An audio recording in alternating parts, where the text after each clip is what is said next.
Shalom a todos, eu sou Marco Rodrigues, da Yeshivat Chuva Português e da Beit Chuva Portugal.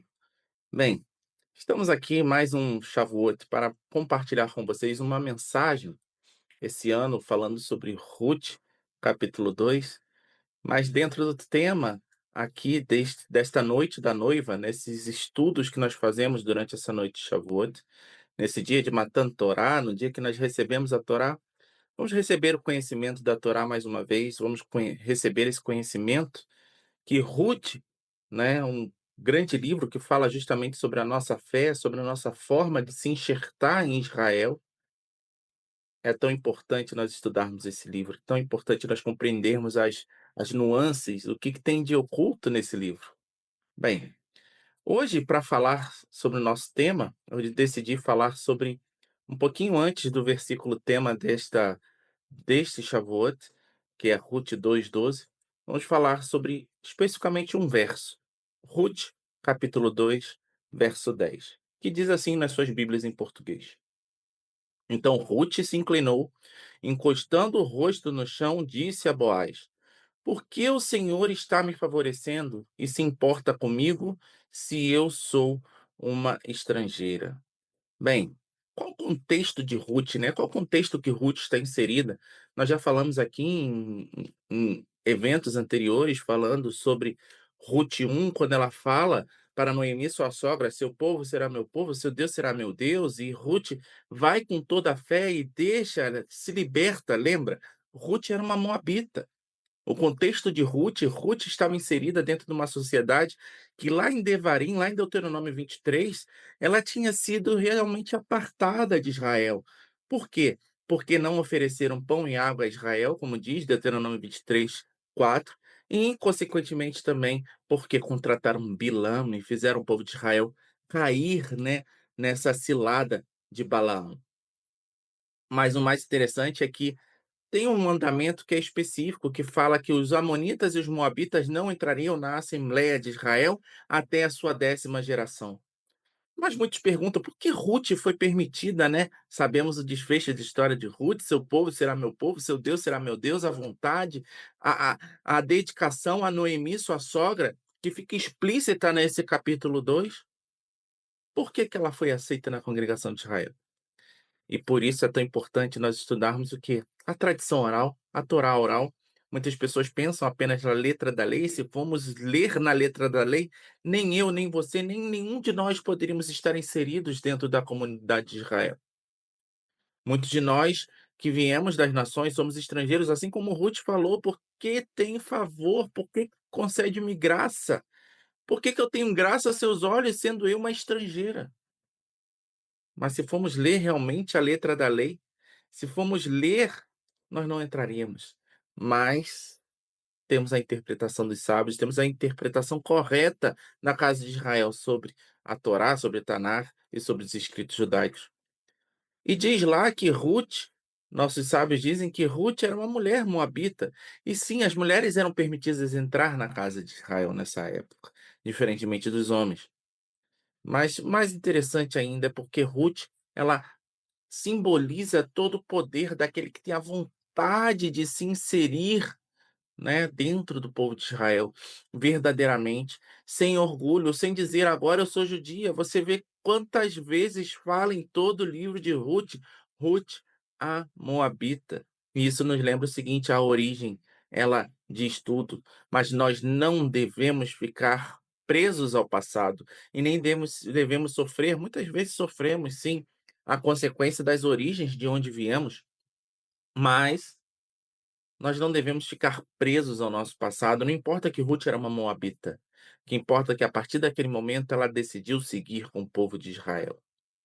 E o Malbim faz um comentário muito, muito interessante sobre essa questão, sobre esse versículo, porque ele coloca como Ruth tivesse, como essa sentença do livro de Ruth 2:10 estivesse dividida em duas partes.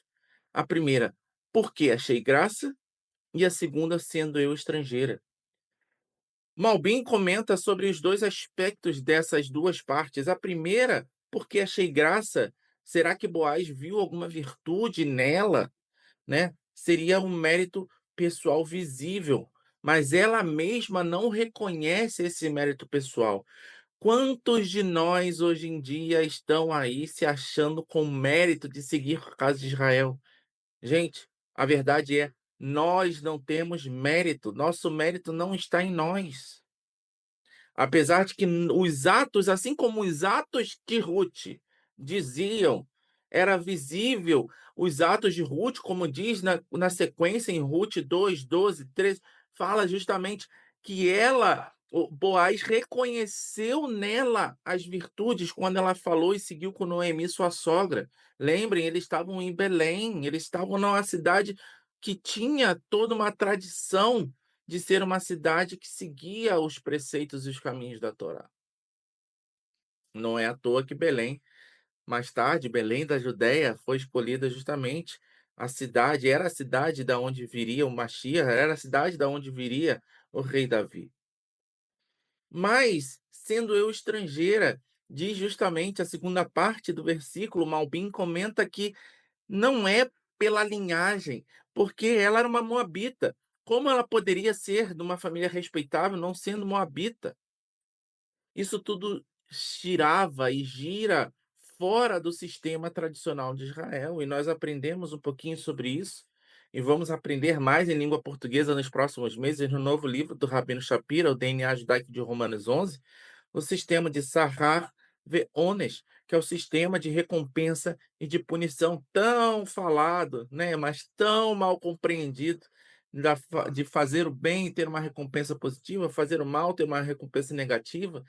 Bem, mas temos que entender que a justiça de Hashem é mais profunda, é mais fiel, é mais necessária. Ele enxerga onde ninguém enxerga. Ele enxerga o invisível. Por mais que as nossas ações digam ou tentem dizer que nós somos justos, estamos seguindo no caminho do Ger Tzedek, né? De ir no caminho de Ger Toshava, Ger Tzedek, como dizem alguns comentaristas, né? O caminho do Tzadik, como Ramchal e muitos outros comentam, mas o sistema de Hashem, o sistema de Deus, é o sistema que ele sonda os nossos corações.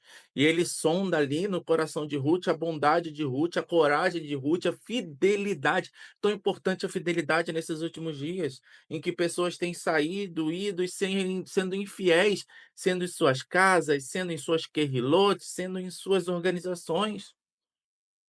Mas o mais importante de Ruth era a pureza que tinha no coração dela, a vontade que ela tinha de seguir o Deus de Israel, não por receber nada, não por se inserir ou querer se inserir dentro do sistema de Sarrar Veones, mas sim porque ela amava o Deus de Israel. Se você ama o Deus de Israel hoje, siga com o povo de Israel, siga os preceitos da Torá, aprenda, segure os tzitziot, os tzitzit de um rabino, de uma pessoa judia de verdade. Segure os tzitziot de Yeshua. Mas nós vemos que Ruth, essa história de Ruth, né, que ela não acha favor. Depois ela consome, assim como o mandamento sendo cumprido, né, ela colheita aquela porção do entorno que era deixada pelas viúvas, para os estrangeiros, para os órfãos, aqueles necessitados que precisavam de um percentual daquela colheita, já um tipo de tzedaká, e Boaz ainda é favorável, fala: "Olha, se ela ainda for para o meio do campo, faz o seguinte, deixa as espigas caírem no chão para que ela recolha mais".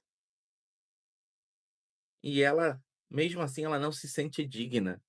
Ela não se sente orgulhosa de entrar na casa de Israel, de estar ali entrando nos campos de Boaz, e por isso a bondade dela, a pureza dela é recompensada. Por isso que Boaz reconhece e vê nela uma mulher digna, digna de entrar em sua casa, digna de se casar com ele, digna de fazer, e como falamos em Shavuot, Shavuot é o momento da aliança, do casamento, de recebimento da Torá.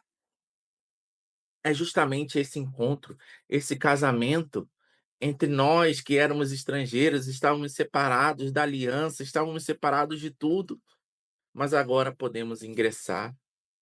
mas ingresse com a pureza do seu coração, com a humildade de querer aprender com a casa de Israel, porque ela estava ali aprendendo e ela, do jeito que ela estava fazendo, ela tinha aprendido a Torá de Israel, porque ela não conseguiria cumprir aquele mandamento, não de deixar as espigas, mas o de colher as espigas que eram destinadas a ela. Será que você está colhendo a espiga que é destinada a você hoje?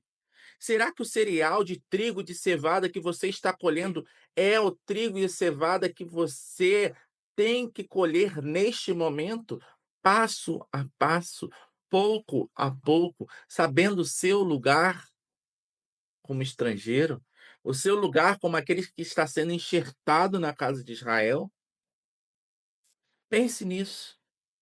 Tome o exemplo de Ruth, um dos maiores exemplos de como os estrangeiros que éramos apartados e através de Yeshua, nosso Mashiach, nós fomos liberados, nós tivemos a permissão de entrar através dele, através do seu sacrifício, da sua dedicação de ele ter entregue a sua vida por nós, por seus amigos.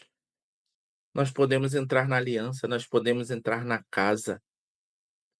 E nada mais de messiânico de que própria Ruth, 2 gerações depois, né, tivemos rei Davi.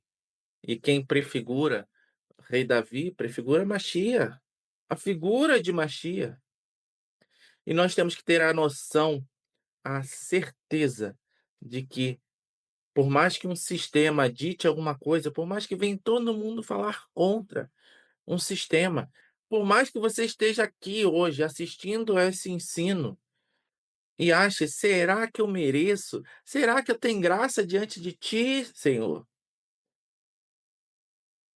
Saiba que o que vai dizer isso, o como o Eterno vai se revelar a você, como diz o próprio Sermão do Monte, que Deus se revela, o Bashrei, bem-aventurados são os mansos e humildes de coração, porque você, dentro da sua humildade, o Eterno vai se revelar a você. O Eterno, ele enxerga o seu esforço invisível, a sua vontade de se chegar à casa de Israel sem orgulho, sabendo o seu lugar.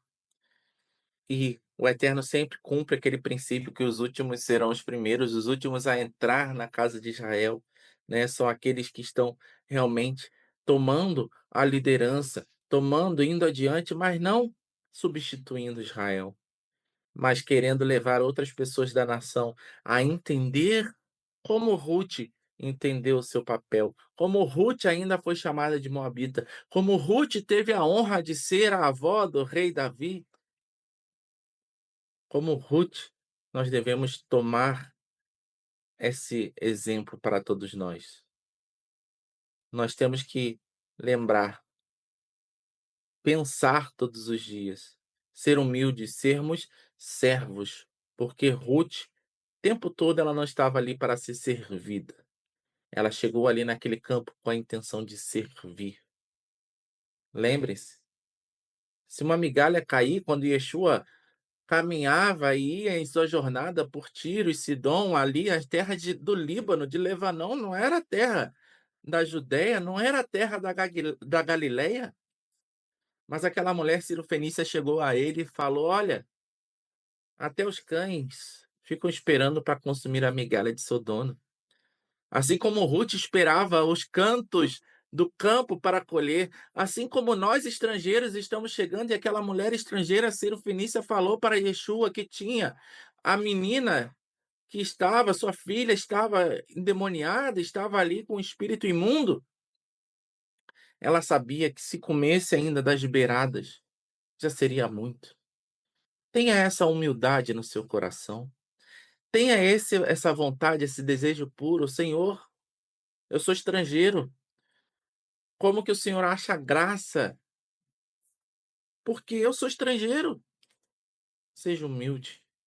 Saiba se enxertar na casa de Israel e saiba que você está sendo enxertado não por seu mérito, mas pelo mérito de Yeshua, pelo mérito da casa de Israel que nos ensina a andar no caminho de Israel. Saiba viver com fidelidade e saiba viver com humildade. Bem, essa era a mensagem. Um Hag Shavuot Sameach a todos vocês.